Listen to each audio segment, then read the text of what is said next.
coming out. We have a sign-in sheet up front. Please make sure you let us know that you're here. My name is Shilpa Hegde. I work in the Office of Student and Alumni Affairs.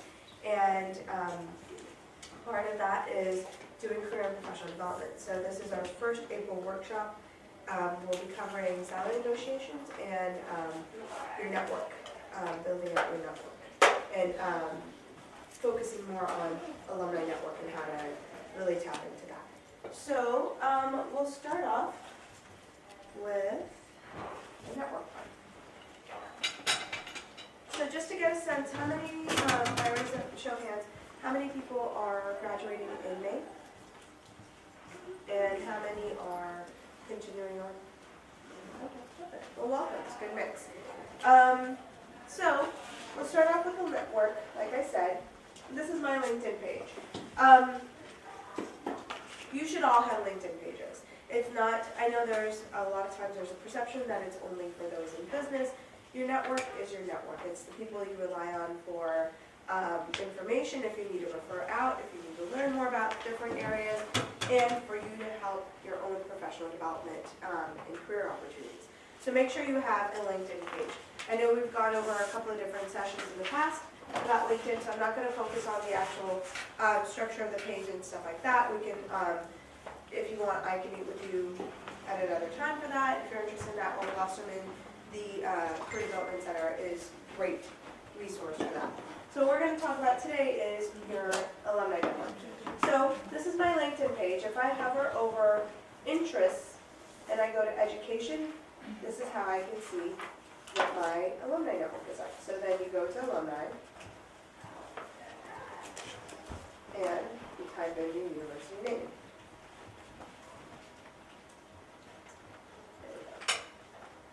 This is an amazing tool. So let's take a beat and say, why do you want to know, why do you want to be able to find alumni? Any ideas? Why is it important? Come on, you're not that shy. Yes. You can follow up and keep in touch with what everybody else is doing and where everyone is placed. To know where everyone's placed, good. And if an alumni has a position or an agency that you're interested in, you can try to connect up with them and use the alumni connection. Very good. If you're planning on relocating to, outside of the New York area, and you want to know what resources are available, or just get to know somebody. Let's say you have a job in that area and you want to kind of want to start building your network there, that would be a great place to start as well. So with this alumni tool, it's really awesome the way that they've made it. So we click on Students and Alumni, and let's say I'm interested in somebody, I want to find someone, okay, so the blue represent people who are in my personal network, okay? So I'm interested in someone who lives in New York that's working for, let's see. Well, rather than that, let's say what they do. They do something in, and you can always expand this out. Let's say human resources. Let's say community and social services, right? And see how the blue keeps adjusting? Okay, then you push this little arrow, and what are they skilled at? How are you connected? So with what I've picked so far, the New York City, let's take out community services. I only have 5 people who are in my personal first level connections. Okay, but my second level and group members, there's still quite a bit of potential there. So I can say what they studied, what they're skilled at, say mental health, and I'll go ahead and add social services as well. Okay? So now at the bottom, here are my search results. There are all of these people. Now some of them have this little Venn diagram thing right there, and that tells me who I have in common with that person, right? So Courtney knows Ashley. So let's say I'm really interested in getting to know Ashley, and because she works at a certain place, or she has a degree in a certain place that, she works at a certain place, or she lives in a certain place that I'm interested in getting to know about. I have one of 2 ways to go about this. The first way, the way that I recommend, since you have somebody in common, since I have somebody in common, is I message Courtney. So I can either send him an email, and just get off of LinkedIn altogether, or I can send him a message through LinkedIn itself. And just be very transparent about why you're asking for this introduction. Hi Courtney, I'm really interested, your usual pleasantries, what you're doing well, etc. I saw on LinkedIn that you're connected with Ashley Turner. I'm really interested in getting a meeting with her because I see that she works at this agency. I just applied there and would love to know a little bit more about the cultural fit of that place, right? Or she works at this agency and I'm interested in seeing what opportunities they have available, etc. Be very transparent because at the end of the day, that's Courtney's connection that I'm using, and he needs to be able to represent himself well to Ashley in order to make that connection for me. You don't want to burn any bridges, okay? So that would be one way to go about things. The second way, so let's say Anna Bradshaw, I don't have that little symbol here, right? I don't have anybody in common with her. I can still send her a message through this. And again, you want to be very, very upfront and transparent about why you're contacting her and what you gain and what you hope to gain out of it. Never, never, never, never, never, never ask for a job. Okay, this is not the place to do that. Do not say, hey Anna, I saw that you work at this place and I want to work there, so can you give me a job? Doesn't work that way. You can tell her, definitely play the student card. That's your golden ticket. The student card that I'm at NYU, go to the Silver School of Social Work. I see that you're an alum as well. I'm really interested in this field or this agency, and I was wondering if you have time for a cup of coffee. We'd love to get to, get some information from you, or do an informational interview, anything like that, right? So that would be a way to go about things. If she doesn't respond back, you have a bunch of other people, all these. I would focus on second level connections if you can, like group members. Third, and everyone else, I mean, at that point it might seem, if I get a message from somebody totally random that I have no idea why we're connected, then it feels a little awkward. So, but there are quite a few options even in my second level. Does that make sense? Which is why it's really important to keep your LinkedIn robust and add connections as you see appropriate. People you should not be asking for LinkedIn requests, or you should not be sending LinkedIn requests to are recruiters. Because that may get awkward for them if they're not hiring, or if they're not hiring you specifically for a certain reason, then it's not a comfortable situation for them. You should definitely connect up with your professors because they have a wealth of networks themselves and they can probably share that with you. So yeah, that's a great way to start off building your network and using the Alumni tool to help you gain more information. Another thing I wanted to bring up briefly, so we're talking about sending messages to people you have in common, or just straight up sending messages to a person that you don't know. Whenever you send a LinkedIn request, make sure it's personalized. Make sure it's personalized. This is your virtual handshake, right? So if you are randomly, like, some people will call themselves open networkers, open connectors, I believe, and they'll accept anybody, which is great, so you should always be looking to add people. But you don't want to just use that generic, I'd like to add you to my professional network. You want it to really resonate with the person. Who are you? Why are you contacting this person? And even if it's someone that you met, say at a recruiting event or at a career fair or something, you want to reference where you met them, how you know them, and why you were in contact with them, right? So it doesn't have to be like an essay, it doesn't have to be really long, it just needs to make sense to that person. And for me, as a recipient of a message, it shows me that you took that extra step to personalize this, and I wasn't just, oh, LinkedIn said you might know Jill Buzz, so click, okay, fine. I want to know that this is a deliberate attempt to connect, and that there's a reason for it. Okay, so that's really, really important. And if you try to connect with me and you don't put that message on there, I won't accept it. I'll email you and say, okay, let's try this again. But because it's definitely a good place to practice. That's what I have. So I'm going to turn it over to Takako. Sure. So what I'm going to talk about today is salary negotiation. So of everyone who's graduating, I'm going to ask the question you're all dreading. How many of you have a job after you graduate? Okay, we got a couple, that's great. So this might be more relevant for those of you who are still looking, because this is a great thing to integrate while you're actually in the job search process. So what we're going to talk about is how to negotiate a salary. Who can give me general ideas as to why it's important to negotiate a salary? Just shout them out. It's the best time for you to get the highest bump. That's great. So it's the best time for you to start your salary up at a certain level, so you can just bump yourself up to a certain income range. Who else has any ideas? I would just say like to make sure that your skills, you're getting paid for the amount of skill that you have. Sure. So the same reason that you came to get an MSW, so you can have a certain skill set, probably a clinical skill set, a research skill set. You want to make sure you're compensated for that, especially because you've invested in your education here, both in time and tuition. Any other ideas as to why it's very important to negotiate your salary, particularly right off the bat when you're a new employee? I think it's a good precedent. It sets a good precedent, sure, that you're willing to advocate for yourself and make sure that you're getting what you need. So those are all exactly why you want to negotiate a salary. And just to really emphasize what Shilpa said, your first salary you come into at a job is really going to have a lasting effect on your future salaries. Most promotions and raises, they're based on your existing salary. So if you go in at a certain level, you can expect maybe 3% of a raise. If you didn't negotiate that first time around, that 3% is going to be lower in terms of a raise for every single subsequent promotion or advancement that you make. So it's very important to start yourself up as high as possible, or else you're going to be missing income you could have been getting all along the way.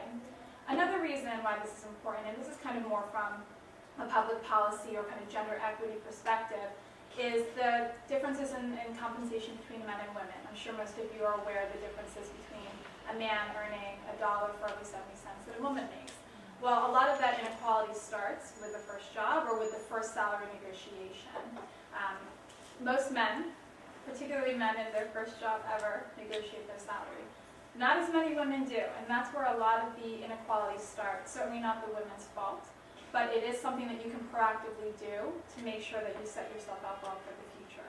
And Shilpa referred an article to me about Ellen Powell. Has anyone heard about the recent the lawsuit against her former employer about gender discrimination?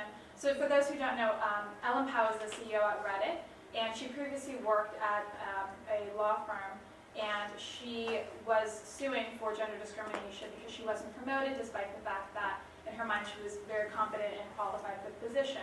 So she was kind of talking about gender equity and has become a figure and a voice for this topic.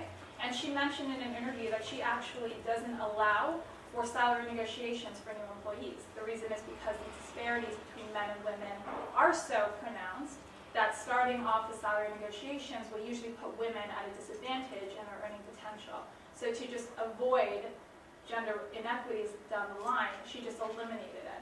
So clearly this is something that is in the public discourse at this point, and it's particularly important if you haven't started negotiating yet to make sure you're prepared. So how do you prepare for a salary negotiation? Well, step one is research. So what we have compiled for you here on NYU classes, and just so you get a layout of what it looks like, we have occupational profiles from NASW up front and center. The reason we want you to look at this first is because it will give you a sense of what the average salary is for somebody in your field, in your geographic area for your level of education.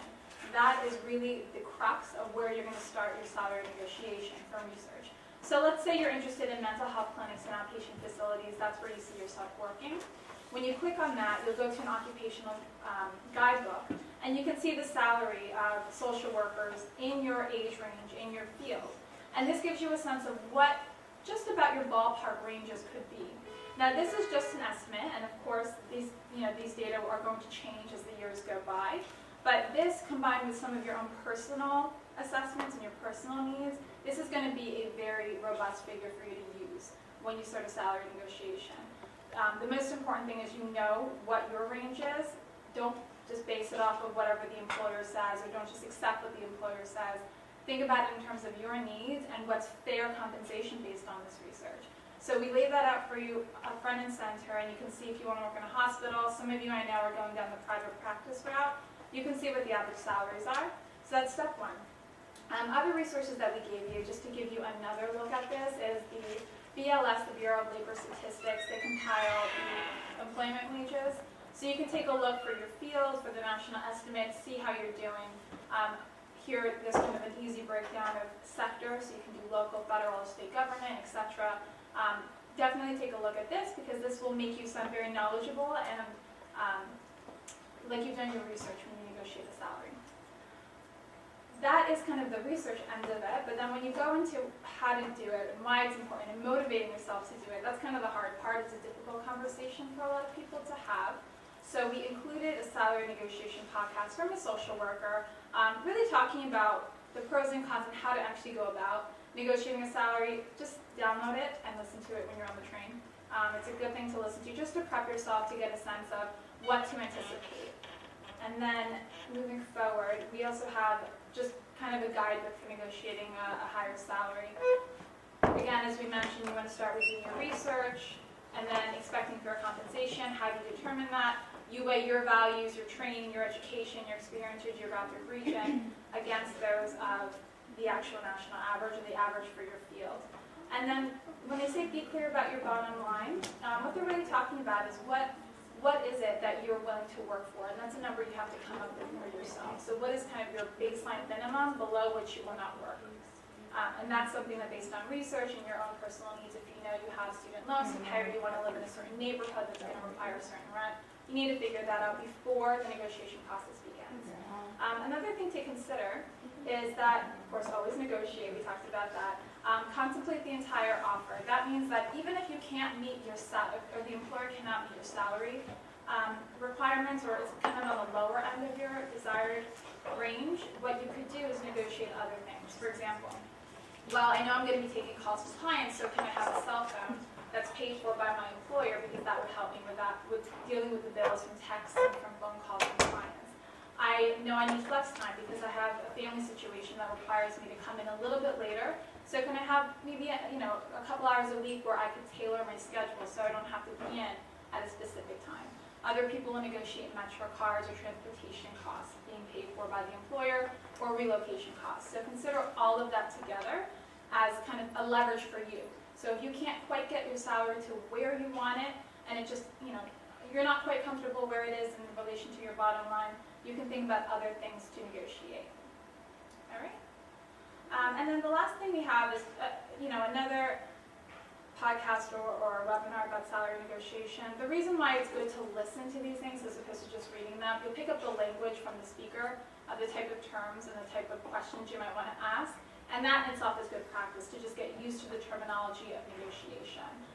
At the end of the day, all employers expect some level of salary negotiation as part of the process, and they usually build in time for that. So take advantage of it because it's a great opportunity for you to bump up your earning potential right away.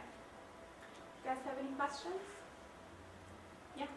When is it appropriate for an employer to ask you what you want your salary to be? Like, how do you gauge that? Like, if it's like a phone interview, the first thing, like, should you push it off and kind of postpone the conversation until? Well, you shouldn't bring up salary. The employer should always initiate that discussion, and it depends on who the employer is. So some employers will even have you in your application write your salary requirement on the resume or cover letter or in some other part of the application. That you have to do it, to be honest, because it is following instructions in terms of applying for the job.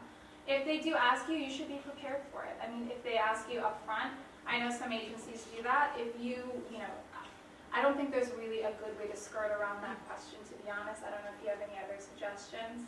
There are a couple of ways that I've experienced it. So one way, if you're trying to buy time, so it depends, right? If it's an HR screen, then they're gonna want your number. One thing that I've done in the past is I'm like, the salary isn't my deciding factor, so I wanted to get an idea of what all of the position entails before I really put down a number.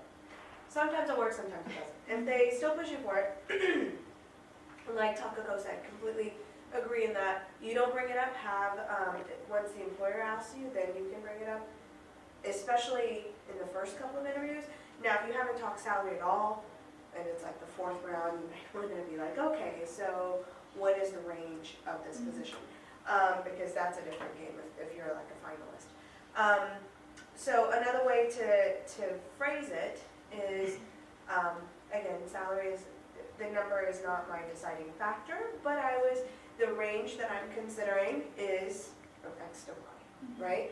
And again, you have to do your research so you know what numbers to put out there. You can't be like, my range is, from 200,000 to 300. I think I'd be comfortable in that. That's not gonna work, right? So you have to be reasonable, but know what your walk-away number is. Don't ever say anything that's lower than you would expect. You would be okay with accepting. Because then if they say, okay, well, if you'll work for 29,000, great. Come on board, and you're like, wait, no, that's too low for me, I can't make ends meet. Then it's your fault for saying 29,000. If you know what your walkaway number is, maybe pad that and put that out there, and then let them come back and negotiate. And if they even come back and say, hey, we ran it, what we had slotted for this position is actually 50,000, will that work? You can always, it's a negotiation, right? So that's when you come back and say, oh, I was actually hoping for more like 55. Do you think that can happen? Is there, is there room to negotiate with that salary? You can ask that question, and that's totally fine. You're not saying, no, I must have it. It's your delivery as well. That's part of the whole experience, I guess, with how the employer sees it. One of the reasons why I brought up the article from Good Morning America, it was on today, is because if you watch the actual, I caught a glimpse of it, the actual news piece, they talk about how when women negotiate, it's also perceived differently. It's not just the woman when she's negotiating, she isn't as assertive, I guess, compared to a man. It's also how the employer perceives this entire interaction, right? Because unfortunately, there are a lot of biases that are already there. There's a lot of background noise, if you will, that's already present, right, in the employer and in the employee. So if a woman's saying it one way, it may be perceived as, oh, she's being bossy, or she's being too whatever. So you want to make sure you're watching your body language, and I'm not saying that's right, I'm saying if that exists, you don't want to have that working against you. Does that make sense? So the way that you phrase it, practice these things in your head, how you say it. You want to be confident in your abilities, because yes, it's completely the amount of worth that you're putting on your expertise and your degree and everything you're bringing to the job. You should know your worth, and you should be able to advocate for it. But at the same time, know that don't push too hard, because you don't want to turn off the employer. I have not ever seen a situation where someone was offered a position, and because they negotiated, they revoked the offer. I have not seen that. So keep that in mind. When you're advocating for yourself, you're advocating for yourself in your position. But also know that you may have to give a little to get a little. And just to clarify what Shilpa said as well, she made two good points. First is always offer a range. Don't offer a number. I always say I want between this and this, or I think that's a fair compensation for my experience and for my training. The other thing is don't disclose what your walkaway number is. So your walkaway number should not be the bottom of that range. You do want to give yourself a little leeway, because if that's your walkaway number, do you really want that as your salary? Probably not. So does that range include like what you should put out there when you're first applying? I know that I've heard from a number of like friends that they first like got a phone call, like she was saying, they were like, so what's your salary? And they were just kind of like, well, you want a number? Well, so you bring up a good point, in that you need to prepare for this while you're applying and while you're interviewing. You know what, and this goes back to what Takako was saying, do your research and know what your number is, right? You don't want to be like, oh, I feel like 35 is a good number, I'm going to stick with that. And then you see that apartments and food and transportation, 35 is not going to work, then that's fair. So then you have to do that research before you come up with that number, right? On the applications, everyone's advice is going to be a little bit different. My personal advice is pad your walkaway number and put that there. If they're that stringent and they're going to filter out anyone who put 56 rather than 55, then that tells you something about the culture of the environment as well, right? Because it's always a two-way street. You're applying to work for them, but once they accept you, it's your your job to see if the fit is right. Just because someone hires you doesn't mean that's the perfect position for you. And all of these things, all of these experiences during the interview process, the application process, give you clues as to what it's like to work there.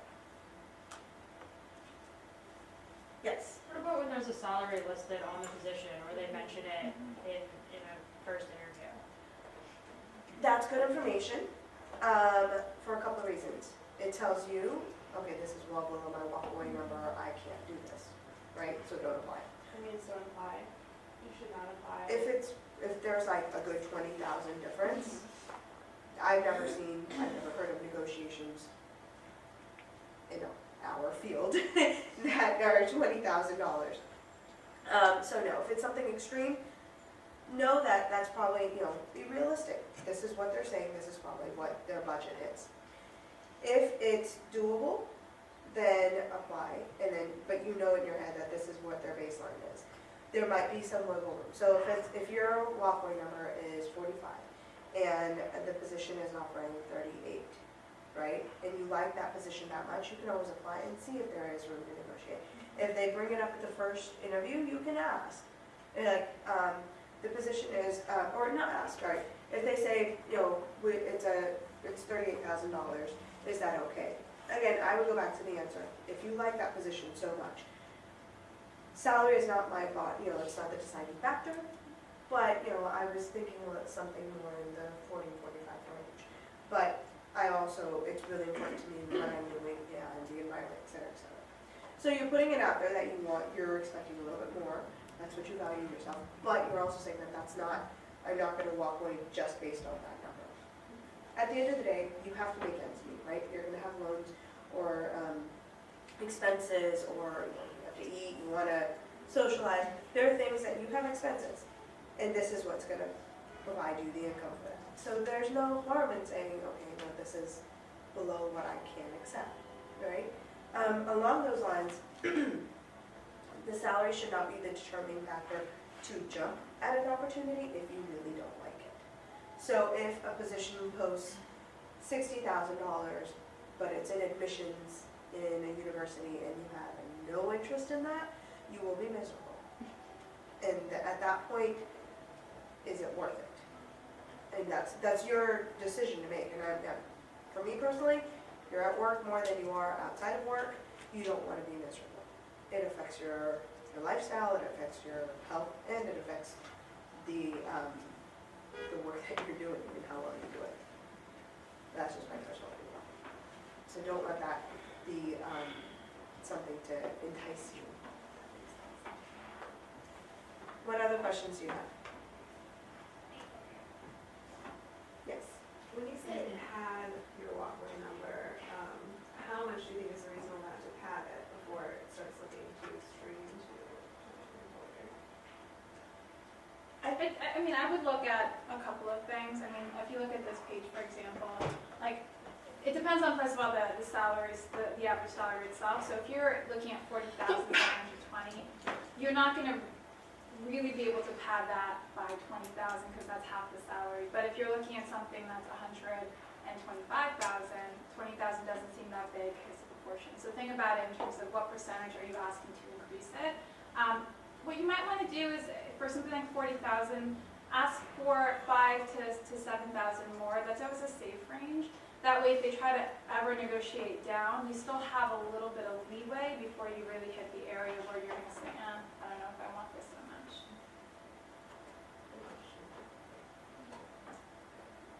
Any other questions?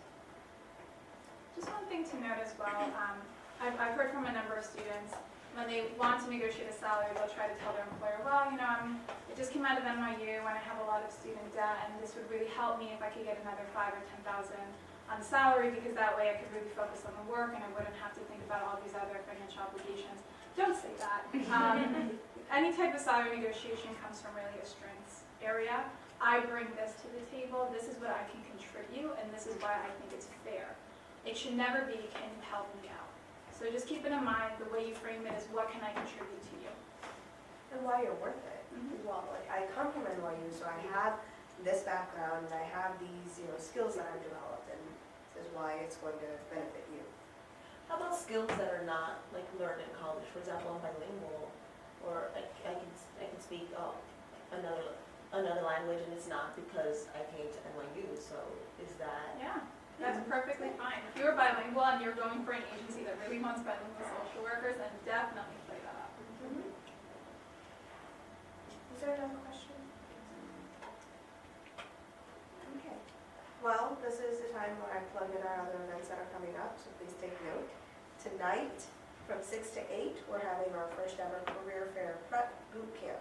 There are 2 career fairs coming up. One is next week on April 15th in the Westchester, it's the Fordham campus in Westchester. It's more for agencies in that area. And then on April 22nd is the Social Work Consortium of Social Work Schools Consortium is hosting a career fair, and it's going to be at the Columbia campus this year, and that's from 11 to 3. Now, career fairs can be a little bit anxiety-provoking, which we totally understand. So we want you to come be anxious with us tonight, get out of your system, so that when you're at the career fair, you're good to go, your resume's good, your attire is great, and your pitch is totally down. You have it down pat. And we're going to practice handshakes tonight as well. Which may sound silly, but that's your first impression, right? So if someone gives me a really limpy handshake, or if someone gives you a really bone-crushing one, that stands out in a good way. So we're going to do all of that tonight from 6 to 8 in the parlor. If you haven't registered, totally fine, just show up. It'll be great. Tomorrow we have an alumni panel, our last one for the semester. It's alumni who work with clients with eating disorders. So that's tomorrow from 1 to 2 in the parlor.